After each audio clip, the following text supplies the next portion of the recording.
Hey guys, this is Dr. Hub. In case you haven't subscribed, please do subscribe. This is a concise, well-crafted summary and it highlights only the important keywords. Neurocystericosis.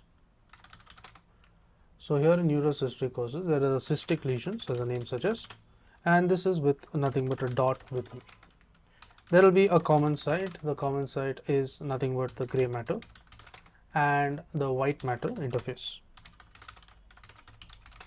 Now, what about the calcifications?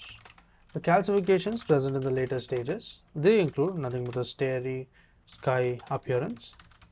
The starry sky appearance is seen. Then comes the rice grain calcification in the muscle. Rice grain calcification in the muscle.